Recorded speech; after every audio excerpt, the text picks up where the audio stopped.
The evening my yacht went under. The sea looked as if someone had melted gold across its surface. The sunset was so flawless that it almost mocked me, beauty shining on ruin, as my $15 million masterpiece slipped beneath the waves. Planks of polished teak, silken drapes, and the bobbing necks of champagne bottles drifted across Marina like confetti from a party thrown to celebrate someone else's downfall. It might have been poetic if it hadn't been mine. And at the end of the dock stood the architect of the disaster, Karen Whitmore, the great and terrible president of the Bayrest Homeowners Association. Her lipstick matched her bubblegum pink blazer. Pearls glimmered proudly around her neck. She looked less like a neighbor enforcing rules, and more like a monarch inspecting a conquered colony. Clipboard in hand, she beamed. "Your yacht violates community standards," she announced sweetly. "It's too big. You'll thank us later," I didn't shout. Didn't move. The only sound was the Odyssey's groan as water reached her deck. The sickening music of twisted metal surrendering to the sea. Everyone thought they'd broken me, that I would stand on that dock as a ruined man while my pride sank to the bottom. But what they didn't know, what she didn't know, was that the Odyssey she'd just sunk might not have been the only ship I'd built. That was the night the tide began to change. They say a man's boat reflects his soul. If that's true, the Odyssey was the mirror I built to show myself I'd survived. 48 feet of handcrafted precision, steel that gleamed like glass, teak decks soaked in amber sunlight. After 20 years as a naval engineer, I gave up boardrooms and deadlines to build her myself. I wanted simplicity. Sunrise, coffee, seawater on my boots, the sound of gulls instead of conference calls. When I found Bayrest Marina, I thought I'd found heaven. The water was so clear you could count the fish beneath it. Pelicans posed for tourists. Retirees traded fishing stories on benches painted the color of salt. Everything matched that delicate postcard perfection. Until I met the people claiming to protect it. They called themselves the Bayrest Homeowners Association, a council of retired executives armed with letterhead and delusions of grandeur. At the head of their pastel-colored empire reigned Karen Whitmore, mid-50s, skin leathered by status, power, and too much coastal sun. She wore coral suits and carried a clipboard the way a soldier carries a weapon. Her perfume smelled like powdered sugar and authority issues. The day I first moored the Odyssey, I was still brushing salt from my sleeves when I heard the staccato sound of heels on pierwood. Tap, tap, tap. She appeared like a storm cloud in a candy wrapper. "You must be the new owner," she said, peering over tortoiseshell sunglasses polished enough to reflect heaven and my boat. "Lovely vessel. Shame, though. It's enormous." I smiled, the kind that barely lifts one corner of your mouth. 75 feet of craftsmanship, ma'am. She's registered, licensed, insured, and perfectly legal. Karen pursed her lips until they disappeared. "This marina values harmony, balance, proportion, modesty." "Balance," I repeated, watching her check her own reflection in the Odyssey's chrome railing. "Don't worry. I'll keep her balanced." That was our first meeting, but I could already see it. I'd become her project. Some people collect seashells. Karen collected battles. Within days, the war began. Violation letters landed in my mailbox like artillery shells. Notice Sparvozo 1, your vessel obstructs the scenic view of Lot. 17, notice Narthausen 2, noise. Complaint, generator operation at 6:42 p.m. Notice Naro 3, visual. Disharmony, vessel exceeds acceptable aesthetic. Parameters, acceptable aesthetic parameters. I'd seen military procurement contracts written with less nonsense. I tried to be civil. I even showed up at an HOA meeting in the clubhouse. A beige bunker warmed by weak coffee and stronger opinions. Karen sat at the head table like a coral-suited monarch, gavel poised. Homeowners crowded around, eyes glazed but heads obediently nodding with every word from Her Majesty.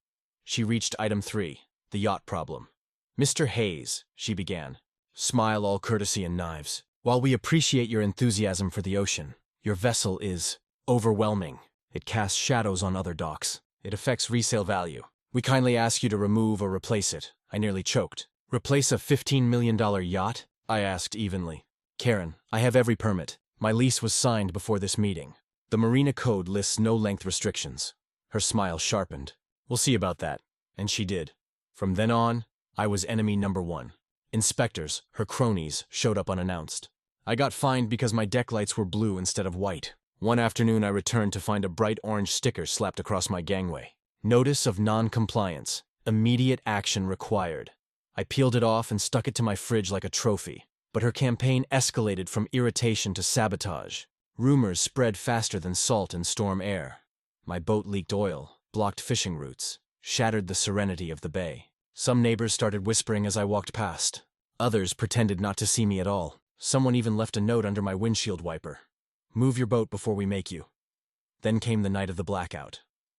I stepped onto the dock after dinner, coffee mug in hand, and the whole Odyssey sat dark. No cabin lights, no hum of refrigerators, no pulse from her systems. She was dead. When I checked the connection box, the power line feeding my slip had been cut.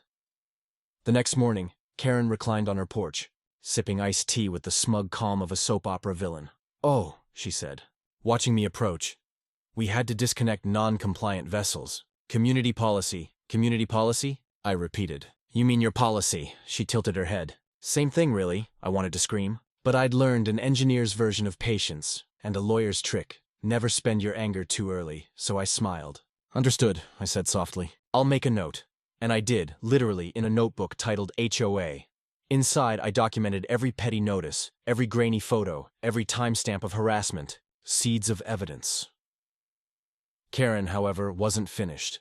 She called an emergency board session and conjured a brand new amendment. No watercraft exceeding 55 feet allowed within Bayrest Marina. Her loyal subjects voted yes, of course. A few days later, an envelope arrived bearing her delicate cursive, "Effective immediately. Compliance expected within 10 days. I read it under moonlight while the Odyssey rocked gently beside the pier. For a moment, I almost admired the audacity. It takes talent to rewrite history retroactively. Still, I didn't react. I did what engineers do best. Checked the fine print. That's when I remembered something the others didn't. The HOA managed community areas, gardens, clubhouses, parking lots, but the marina itself was leased from a private company, Bayrest Harbor Holdings LLC. That name rang an old bell.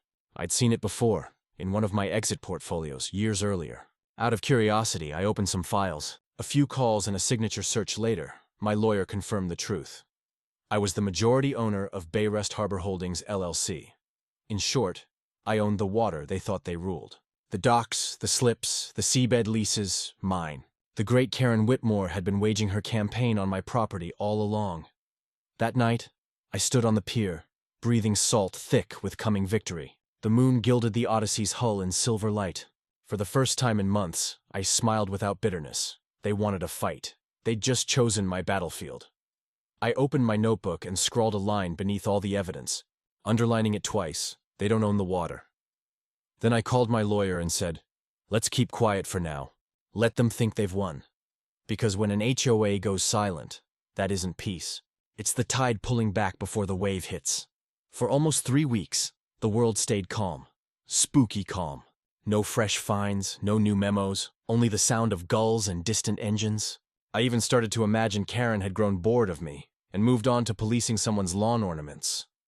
But HOA silence is never retirement. It's reconnaissance. The strike came early one April morning. Coffee in hand, I strolled down to the pier and stopped short. A bright red sign had been hammered into the ground beside my dock. Letters screaming through the sunrise. Notice of emergency community regulation. Effective immediately. No watercraft exceeding 55 feet permitted within Bayrest Marina. All non-compliant vessels must vacate within 72 hours. Beneath it, neat as a threat, was Karen Whitmore's looping signature. I took a slow sip of coffee and murmured, "Well, there it is." Other boat owners hovered nearby, whispering but avoiding my eyes. No one dared speak too loudly. Karen had perfected the art of turning fear into cooperation. Logic was optional. She ruled by volume, not validity. That afternoon, as gulls screamed overhead, a final envelope slid under my door. Thick, official, stamped in red ink.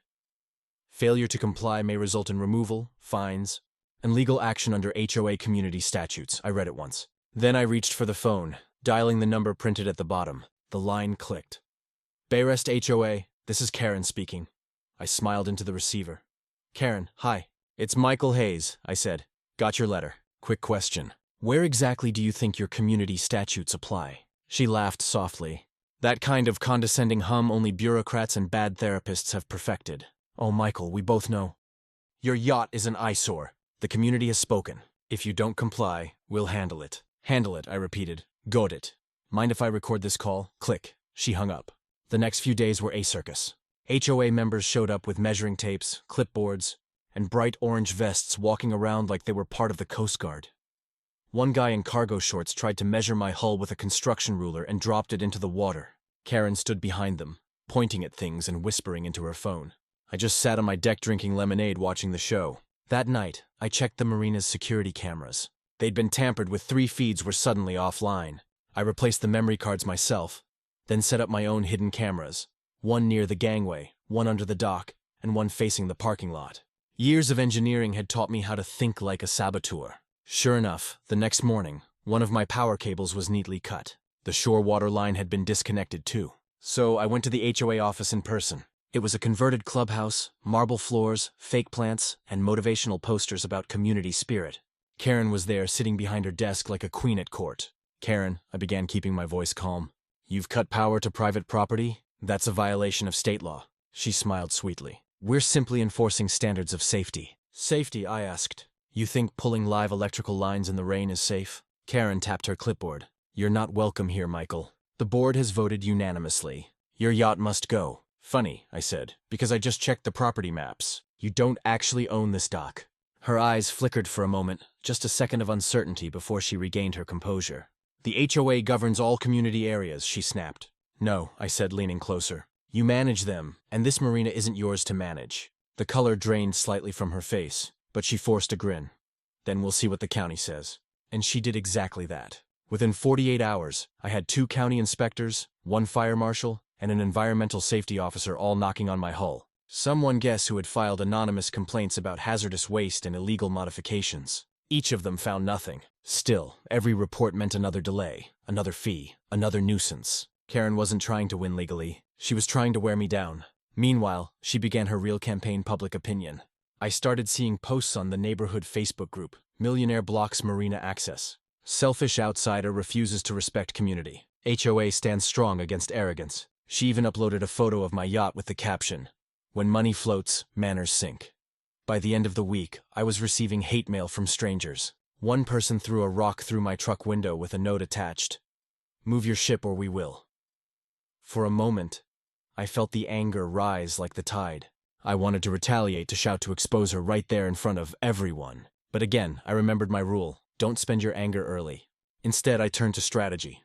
I spent nights in my small marina office going through every document related to Based. I traced ownership histories, tax filings, HOA amendments, every line of small print Karen had built her little empire on. And the more I read, the more I saw cracks. The HOA had been overstepping for years, charging dock maintenance fees without jurisdiction, collecting taxes under false pretenses, even funding private events with community money. It was a house built on sand, and she was too busy bullying boat owners to notice the tide coming in. Meanwhile, Karen doubled down. She hired a lawyer, one of those loud TV types with a spray tan, and sent me a cease and desist letter for defamation. My crime, mentioning in a community email that I owned the marina's water rights. The irony was delicious, so I sent her a polite response. "Dear Mrs. Whitmore, thank you for your letter. Please be advised that your HOA's new marina rule violates Florida state property law, Section 327.6. I recommend consulting an actual maritime attorney before further embarrassment. Respectfully, Michael Hayes, owner Bayest Harbor Holdings, LLC." I didn't sign it homeowner, I signed it owner. The reaction came fast. Karen called an emergency HOA meeting that same week. This time, she filled the clubhouse with her loyalists and even invited a local reporter. When I arrived, cameras were already rolling. She gave me that triumphant smile, the kind people wear right before a public execution. "Mr. Hayes," she said into the microphone, "we have received word that you claim ownership over this marina. That is categorically false." I walked to the front and placed a thick folder on the podium. Inside was the original property deed notarized with the corporate seal of Bayest Harbor Holdings. "You might want to check your sources," I said quietly. The reporter leaned forward. "Mrs. Whitmore, is this true?" Karen's voice wavered. "These documents are irrelevant. The HOA speaks for the community." The crowd began murmuring. For the first time, her control was slipping. But she wasn't done. When cornered people like Karen don't retreat, they detonate. The very next night, a maintenance worker reported seeing a tugboat maneuvering near my slip around midnight. By dawn, half the dock was roped off. A new sign appeared: HOA Safety Operation Vessel Removal in Progress. I ran down to the water. My security feed showed men in reflective vests attaching ropes to the Odyssey's hull. Karen stood behind them holding a flashlight like a director on a movie set. That was when I realized she wasn't bluffing. She was actually going to try and remove a 15 million yacht by force. As the tugboat engines roared, the wind picked up. Rain began to fall. One of the workers yelled something, but the sound was drowned by thunder. And through the chaos, Karen's voice rang out shrill and cold. "Push it off the dock." HOA authorization granted. I didn't move. I didn't scream. I just pulled out my phone, zoomed in, and hit record. Let her bury herself on camera. She thought she was sinking my pride. But in truth, she'd just launched her own destruction. It started with thunder. Not the distant kind that warns you gently. This was the kind that cracks the sky in half, echoing through the marina like cannon fire. The storm rolled in fast from the Gulf, swallowing what was left of the sunset. I was in my cabin going over invoices when my phone buzzed. Alert motion detected. Dock camera tres. I glanced at the screen and froze. Through the grainy night feed, I saw flashlights glinting off wet metal. 2 men in reflective vests were climbing aboard the Odyssey. A third stood near the dock winch. Then the camera tilted, and in the beam of the floodlight, I saw her. Karen Whitmore, pink raincoat, umbrella, clipboard. Even in a storm, she dressed for control. She pointed toward the bow of my yacht and shouted something. The camera mic barely picked up. "Get it off my dock." For a second, I thought maybe this was another scare tactic, one of her symbolic gestures for social media. But then I saw the tugboat, a real industrial tugboat about 40 ft long, pushing slowly into the marina. Its diesel engine growled through the rain. A thick steel cable hung from its stern, snaking toward the Odyssey. They were actually doing it. I grabbed my jacket and ran out into the storm. By the time I reached the pier, the rain was slicing sideways, soaking everything. The water churned black and angry. The tugboat's spotlight cut through the mist, illuminating Karen and her hired men as they looped the cable around my yacht's whole cleats. "What do you think you're doing?" I shouted over the storm. Karen turned, hair plastered to her face, eyes shining with something between rage and satisfaction. Removing a non-compliant vessel, she yelled, "Community order must be restored. That's private property." "Not anymore. You had your chance to cooperate." The tugboat's horn blared. The cable went taut. The Odyssey groaned under the tension. I could hear the aluminum railing creak and the fenders squeal against the dock. "Stop!" I barked, waving my arms. "You'll tear the hull." One of the workers hesitated, glancing at Karen. "Ma'am, maybe we should do it," she screamed. "Show authority overrides this nonsense." The tugboat accelerated, dragging the yacht sideways. The cable ripped against the cleat, sending sparks as metal scraped metal. I felt the vibration in my chest like a heartbeat going wrong. Then came a deafening crack. The starboard cleat snapped off. The tugboat lurched. The cable whipped across the dock, slicing through the rain like a steel whip. One of the men ducked just in time. It hit a light post behind him, shattering the bulb. Sparks rained down on the wet wood, sizzling. Gann shrieked, "Keep pulling." The tugboat pressed forward again. The yacht jerked violently, slamming against the pier. The hull groaned a deep shattering sound, like something alive breaking. I knew that sound. I'd heard it once during my Navy days, the death cry of a vessel losing its integrity. Then the deck lights flickered and went dark. Water surged over the side, flooding the engine compartment. The Odyssey began to list first a few degrees, then 10, then 20. The storm howled like it was cheering her on. I stepped closer, rainwater splashing around my boots, filming everything with my phone.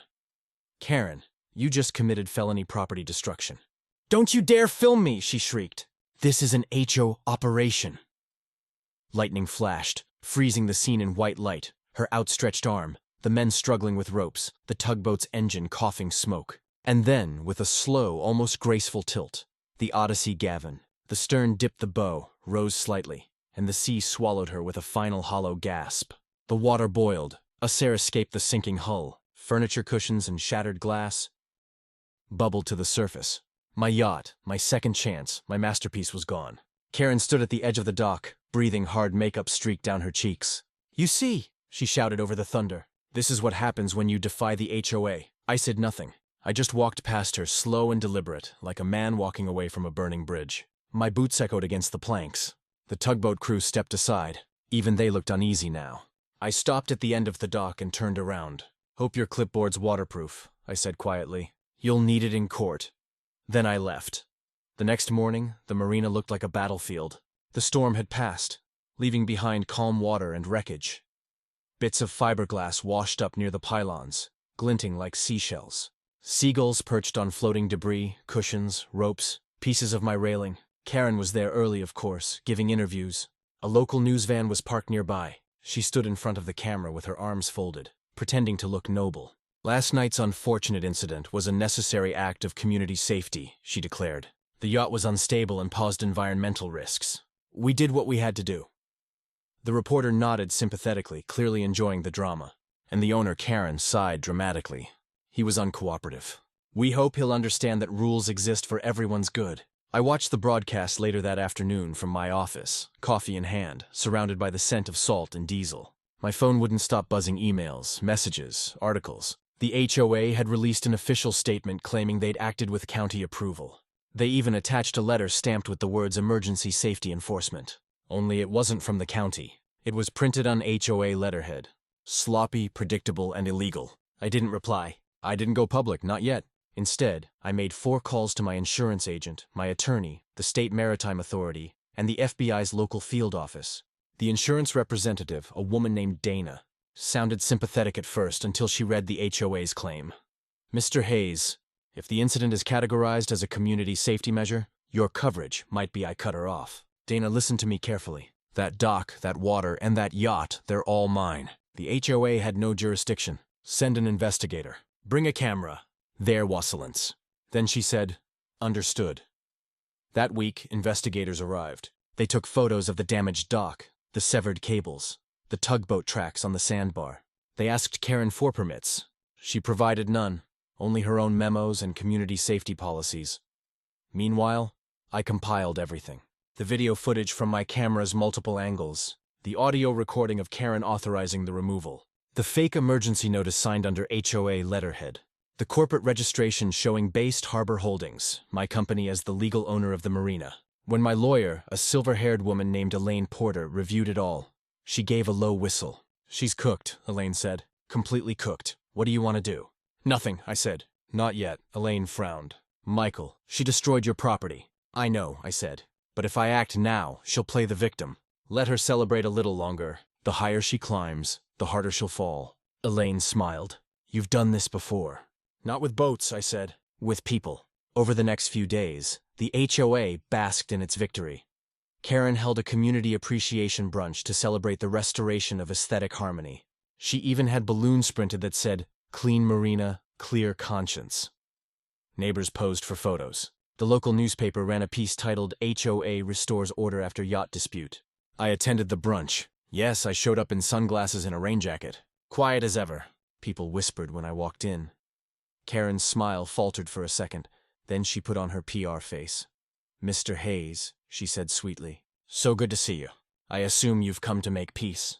Something like that, I said, handing her an envelope. Inside was a single page, a formal notice of trespass and property destruction claim with my company's logo on top. Effective immediately, I said softly. Bayest HOA and its officers are prohibited from conducting any operations within Bayest Marina. She blinked, confusion flickering across her face. You can't issue this. I can, I said, smiling faintly. I own the Marina. Her laugh was nervous forced. That's ridiculous. Check the county records, I said, turning to leave.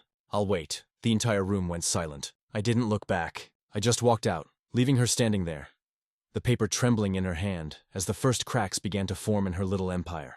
There's a particular kind of silence that comes after a public humiliation. It's thick, heavy, almost sticky. For the first time since I'd moved into Bayest, I could walk down the marina without hearing Karen's voice echoing across the water. Her pastel blazers disappeared. Her usual swarm of board members avoided eye contact. The same people who once saluted her clipboard now crossed the street when she passed by. But I didn't celebrate yet. Silence doesn't always mean peace. Sometimes it means the storm is turning back toward shore. After the brunch incident, Karen locked herself in the HOA office for nearly a week. Curtains drawn, phone lines, busy meetings by appointment only. The rumors flew faster than the seagulls that she was hiring. New lawyers that she'd contacted the county commissioner, event that she'd spoken to a private investigator to uncover something on me. I kept my routine, the same sunrise walk, dock inspection, a cup of coffee by the water. I wanted her to think I'd moved on. In reality, I was preparing my counterattack. Elaine, my attorney, met me at a diner downtown that Tuesday. The place smelled like bacon grease and old salt, but it was quiet, perfect for what we needed to discuss. Michael, she said, sliding a stack of papers across the table, you've got more leverage than I thought. You don't just own the docks, you own the water rights. The HOA's charter explicitly says their jurisdiction ends at the property line of Bayest Shores, not the marina itself. I leaned back, smiling slightly. So they've been governing a place they don't own. Exactly. And more than that, they've been using community funds to do it. She flipped open a ledger. Inside were years of financial statements from the HOA. The numbers didn't lie. Tens of thousands of dollars marked as marina beautification, dock safety, and water maintenance, all spent on property they'd no right to manage. Fraudulent allocation of funds, Elaine said. If we take this to the state attorney's office, Karen's entire board could be charged. I stirred my coffee slowly. Let's not rush. I want to know how deep the rot goes first. Elaine raised an eyebrow. You're planning something, aren't you? I smiled, always. Over the next few days, I began quietly building a team. Not a task force, not a battalion, just a few professionals who understood the power of patience. First, I hired Blake Turner, a forensic accountant with a background in HOA audits. He'd once uncovered a $2 million embezzlement case in Palm Beach. Blake had the kind of enthusiasm only accountants can have for scandal. Then came Lydia, a freelance investigator with contacts in the IRS. She didn't talk much, but she didn't need to. Within 48 hours, she had already pulled property liens, tax filings, and payment trails connected to Karen's emergency tugboat operation. When she sent me their report, I almost laughed. The HOA had paid for the tugboat using the community's storm repair fund, money collected from residents' annual dues. Karen had falsified a storm hazard maintenance invoice, claiming the Odyssey was debris blocking the waterway after last year's hurricane. The twist: that hurricane never even reached our county. Worse still, she'd paid the tugboat company through a private account, her own. I stared at the screen, a cold satisfaction settling in my chest. So she didn't just sink my yacht, I muttered. She used stolen money to do it. Elaine's response was immediate. That's embezzlement, wire, fraud, and destruction of property. You could file federal charges right now, but I wasn't ready yet. I wanted her downfall to be permanent, not just public. 2 weeks later, Karen resurfaced. Literally, she started showing up at the marina again, walking her little white poodle like nothing had happened. But the swagger was gone. She moved quickly, avoided eye contact, and refused to answer questions from residents. Then came the email blast. Subject: a message from your HOA president. Setting the record straight. She wrote a long statement claiming that misinformation had spread maliciously and that certain individuals, meaning me, were trying to destabilize the harmony of Bayest. She even attached a fake document proving HOA oversight of the marina. A poorly photoshopped letter with mismatched signatures. It was desperate, and desperate people make mistakes. The residents started doubting her. Some forwarded the email to Meesking. Is this true? I didn't reply, not yet. I wanted the distrust to ferment a little longer. Behind the scenes, Blake and Lydia found even more dirt. Karen had been diverting HOA maintenance funds into a shell account for nearly 5 years. Landscaping, security upgrades, holiday decor, most of it fake. The money went to luxury resorts, online shopping, and a second home in Naples under her cousin's name. It was time to end her little empire. Elaine drafted the formal complaint. Property destruction federal level due to value exceeding $1,000, wire fraud, and misappropriation of community funds. Falsification of official documents. Conspiracy to defraud under HOA charter. She filed it under Bayest Harbor Holdings LLC versus Bayest HOA. A neat irony considering the HOA had spent years pretending to regulate me. But the real masterpiece was what came next. Using my ownership rights, I called a special shareholders meeting for Baker Harbor Holdings, the corporate entity that technically leased the entire marina to the HOA.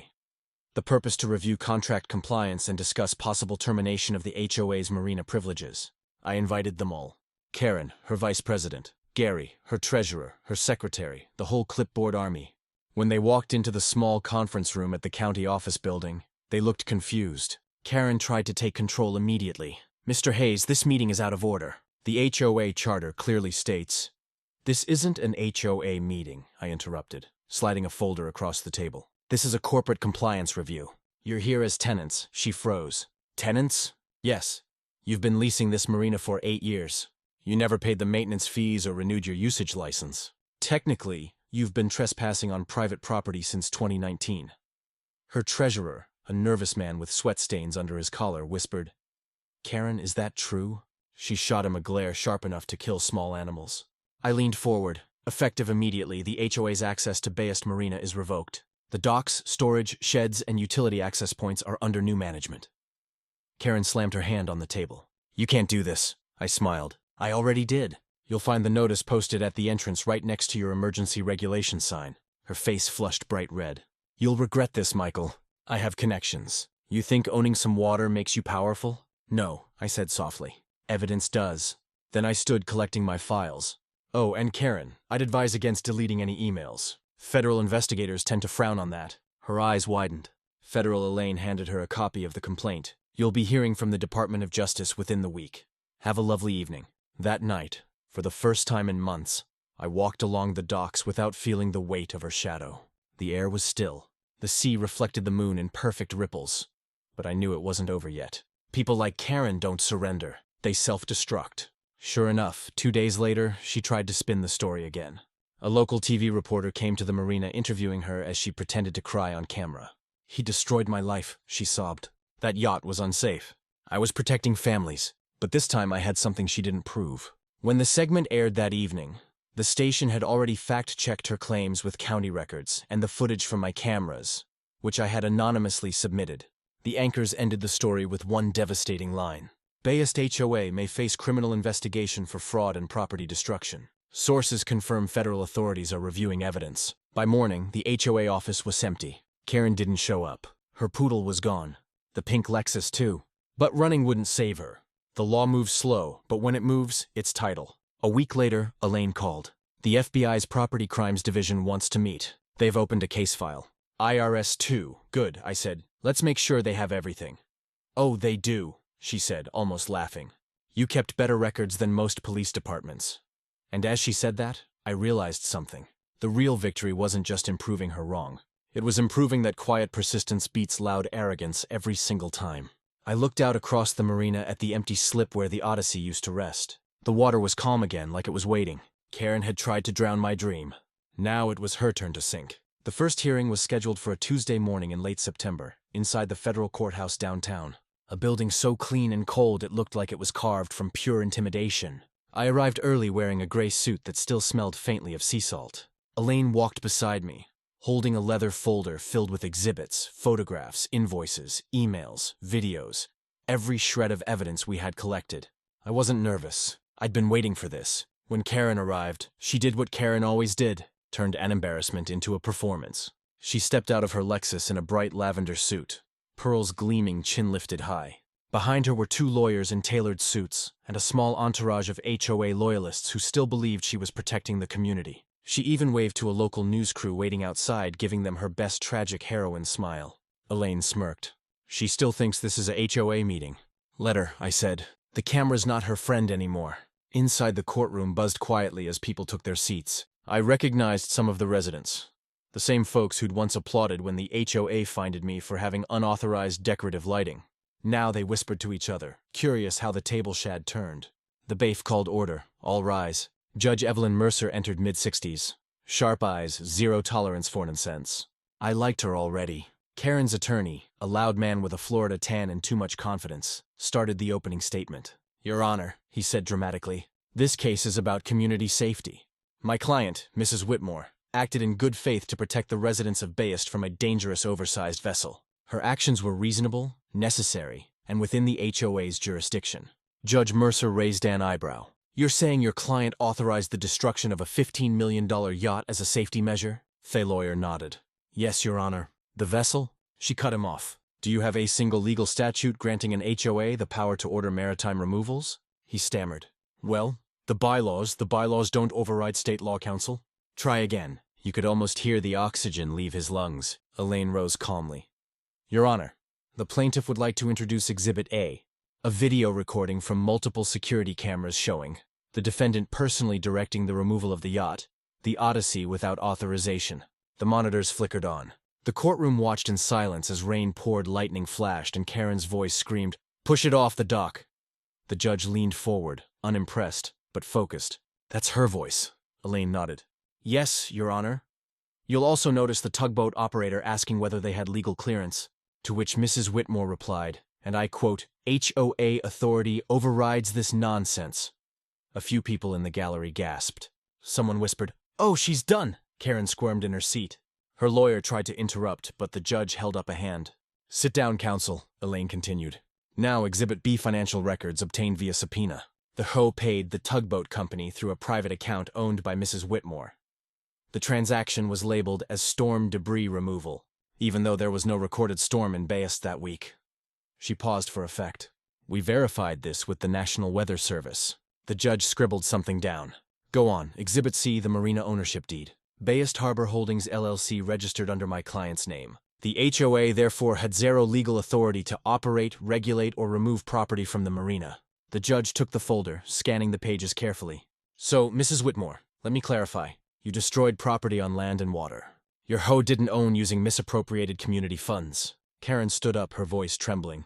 That's not true. The marina is part of our community. We've always managed it. Managed, the judge interrupted. Isn't the same as owned. 2 was protecting property values. The judge's tone hardened. By sinking Yacht, Karen's mouth opened and closed like a fish pulled out of water. Her lawyer jumped in clearly, panicking. Your Honor, my client acted under a mistaken belief of authority, which Elaine interjected smoothly, would still make it negligence at best and fraud at worst. The judge nodded. Proceed with your evidence. For the next 2 hours, Elaine dismantled the HOA's case piece by piece. She presented email threads showing Karen pressuring board members to approve her new regulations retroactively, text messages where she mocked residents for questioning her, and financial statements revealing she had redirected over $80 in HOA funds to personal expenses, spa treatments, vacations, even a payment labeled Lexus Service Leadership Vehicle. When it was finally our turn to rest, Elaine closed her binder with a satisfying snap. The plaintiff rests, Your Honor. Judge Mercer turned to Karen's table. Defense. Karen's lawyer looked pale. Your Honor, in light of new evidence, we request a brief recess to confer with our client. Granted, the judge said 10 minutes. As they huddled together, Karen whispered furiously, gesturing with manic energy. At one point, she pointed directly at me. Her lawyer shook his head. The tension between them was thick enough to choke on. When court resumed, he spoke in a quieter voice. Your Honor, the defense would like to propose a settlement. Elaine folded her arms. We're listening. He cleared his throat. Mrs. Whitmore is willing to issue a public apology, resign from the HOA, and pay restitution. Denied, I said, standing up before Elaine could respond. The judge glanced at me. Mr. Hayes, please. With respect, Your Honor. I said this isn't just about money or apologies. This is about accountability. She destroyed my yacht, harassed residents, and abused power for years. If she walks away with a fine and a headline, she'll do it again somewhere else. The room went dead silent. The judge nodded slowly. Understood. Proceed with judgment. An hour later, the ruling came down like thunder. The HOA was found liable for property destruction, fraud, and misappropriation of funds. They were ordered to pay full restitution, the appraised value of the Odyssey, plus damages and legal fees. Total $22.4 million. Karen herself faced separate criminal investigation for wire fraud and falsifying documents. The judge's final words were simple. Let this serve as a reminder. Authority without ownership is just arrogance. Wearing a name tag. The gavel fell. I exhaled. A weight I hadn't realized I'd been carrying. Finally leaving my chest. Karen sat frozen, her face drained of all color. Her pearls hung crooked like even they'd given up. As we walked out of the courtroom, reporters swarmed the hallway. Mr. Hayes, any comment? I stopped for a moment, meeting their cameras with a calm smile. They said my yacht was too big, I said. Turns out their ego was bigger. Outside the afternoon, sun hit the courthouse steps, and for the first time in months, it felt warm again. Elaine handed me a document, the final judgment stamped and sealed. Congratulations, she said. You're officially the owner of a victory worth more than any yacht. It laughed softly. Maybe, but I still miss the damn boat, she smiled. Then build another one. Just make it bigger. The news spread fast. HOA president found liable in multi-million-dollar yacht case. The video of Karen screaming in the storm went viral. Millions of views in a week. Memes popped up online, her shouting, "Push it off!" Next to captions like when HOA Karen meets the Coast Guard. Her board resigned within days. The HOA's insurance dropped them. Their accounts were frozen pending federal review. Karen's mansion went up for sale. No buyers. She'd become radioactive. The suburban cautionary tale no one wanted to live next to. As for me, I went back to the marina. Theodok was quiet again. The water smooth, reflecting the orange of the evening sky. The slip where the Odyssey once rested was empty, but not forever. In the distance, I saw construction crews setting up scaffolding the first stages of rebuilding. New project? One of the workers asked. Yeah, I said, watching the waves roll in. Something unsinkable. The morning after the verdict, the entire Bayest neighborhood felt quieter. Not peaceful quiet, stunned quiet like the air after an explosion when people are still figuring out what's left standing. For years, Karen's voice had been the soundtrack of the community. The clacking of her heels on the pavement. The snap of her clipboard. The endless speeches about preserving harmony. Now her office sat dark. The blinds closed the mailbox, overflowing with angry letters, and a faded banner still taped to the clubhouse door that read, Bayest HOA. Together we shine. The shine part had been peeled off. That morning, I received a voicemail from one of the board members, Gary, the treasurer who'd spent most meetings nodding along to whatever Karen said. His voice trembled. Michael, this is Gary. We just wanted to say we're sorry. We didn't know half the stuff she was doing. If there's anything we can do to make it right, I deleted it. Not out of spite, just closure. The time for apologies had passed. By noon, the news van started showing up again. The story had gone national now. Headlines blared across morning shows and YouTube thumbnails. HOA president destroys $15 million yacht gets destroyed in court. The Karen who sank her own reputation. Homeowner outsmarts HOA in legendary legal reversal. Memes were everywhere. Someone edited the footage of the Odyssey sinking with the Titanic theme song. Another clip showed Karen shouting, "Push It Off" remixed into a dance track called HOA Drop the Boat Remix. It hit 500,000 views in 3 days. Irony had finally caught up to hair. Elaine called that afternoon. The restitution funds are already processing, she said. Between show insurance and her personal assets, you'll recover about $16 million upfront. The rest will come in installments, assuming she doesn't declare bankruptcy. Can she? I asked. She can try, Elaine said dryly. But fraud and malicious destruction judgments aren't dischargeable in bankruptcy. The law actually has a sense of humor about that. I chuckled watching a pelican land on one of the rebuilt pylons. Guess karma's got good lawyers. The following week, county officials came to audit the HOA. Turns out Karen's empire had been built on a web of unpaid taxes, fake invoices, and missing funds. The IRS opened an inquiry. The FBI expanded their case to include mail fraud and obstruction. The board resigned en masse. Their Facebook group, once a hub of sanctimonious posts about lawn heights and recycling bins, went completely silent. Bayest had no HOA now. No more fines, no more inspections, no more pink blazer patrols. For the first time, the residents were free, and it terrified them. A few days later, I was approached at the Marina by a young couple from Lot 9, the same people who once signed Karen's petitions. The husband, nervous, scratched the back of his neck. "Mr. Hayes, we just wanted to say thank you for, standing up to her. We didn't think anyone could," his wife added softly. "She fined us $300 last year because our hydrangeas were too vibrant." I smiled. "I'd refund you myself if I could." She laughed. Well, settle for seeing her gone. Not everyone was so gracious. A handful of Karen's loyalists tried to rally. They circulated a petition online called Restore Order to Bayest, claiming that without the HOA, the neighborhood would descend into chaos. Their rally drew 6 people. 2 left after 10 minutes when they realized no one was filming. A week later, I stood on the same dock where everything had begun. The storm had washed away, both literally and metaphorically. The wreckage was gone, replaced by clean new pylons and polished railings.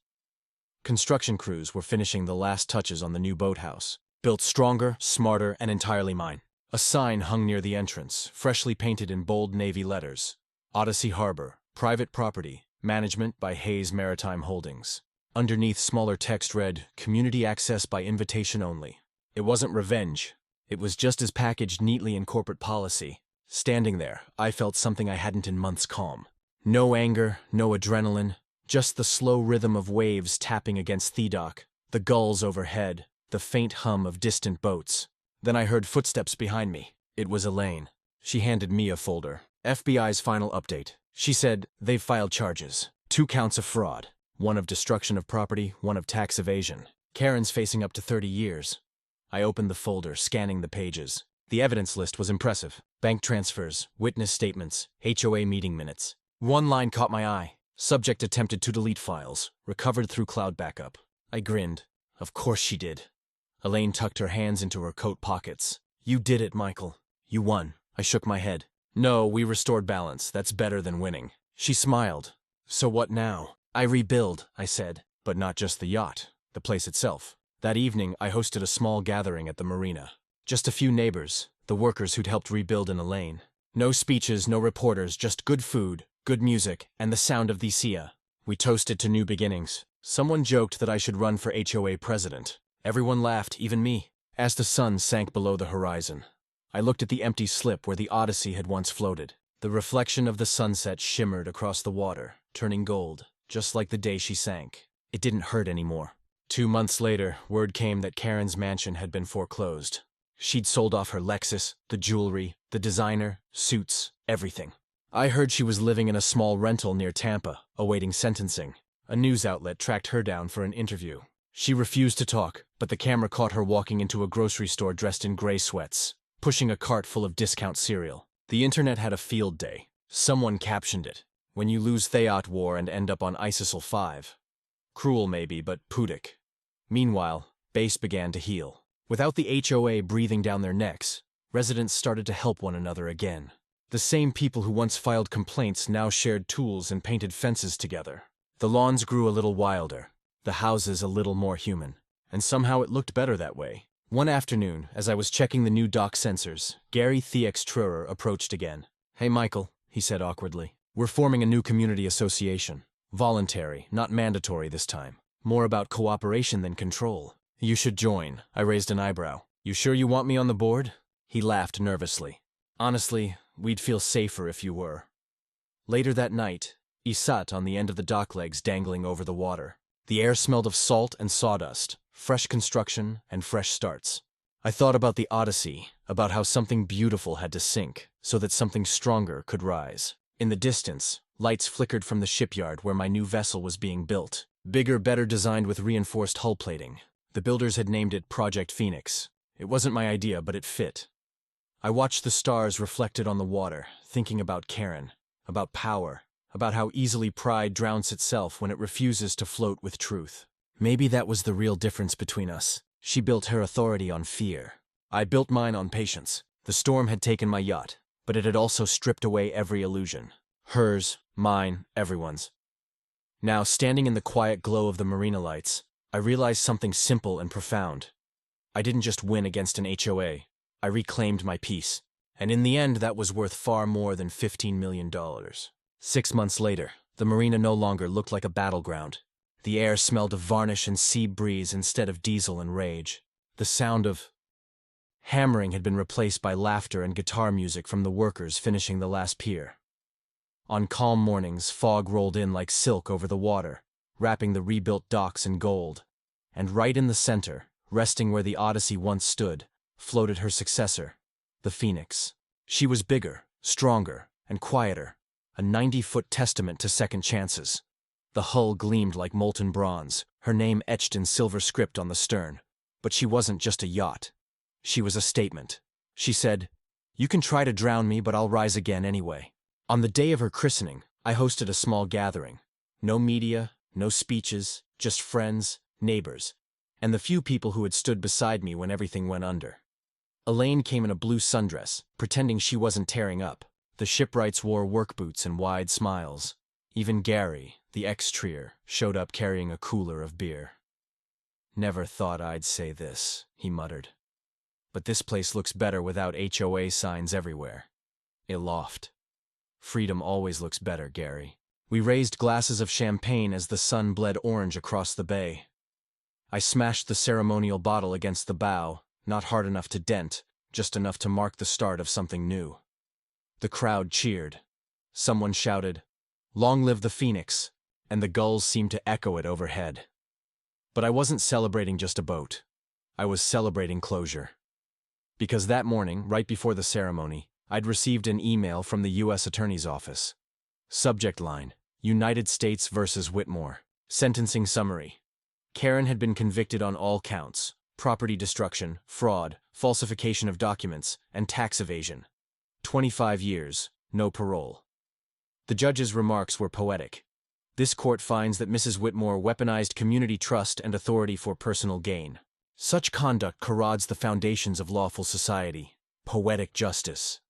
Still, when I read it, I didn't feel joy, just stillness. The kind you get after a storm when everything's been washed clean.